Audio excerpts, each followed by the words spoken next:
Sé como el águila. El águila no discute con serpientes, no porque no pueda hacerlo, sino porque no le da la gana, porque bajar a su nivel es perder tiempo.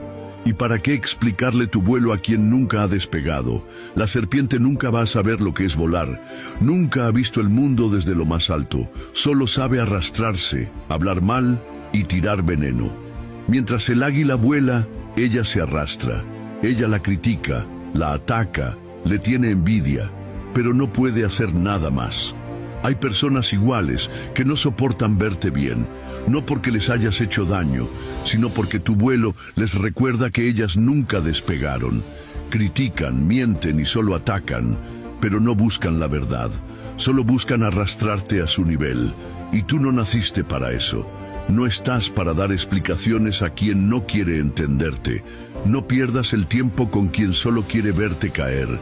Solo ignora, mantente en silencio y sigue avanzando, porque si te detienes, es justo lo que quieren. Tú no viniste a caerles bien, viniste a volar como el águila que eres.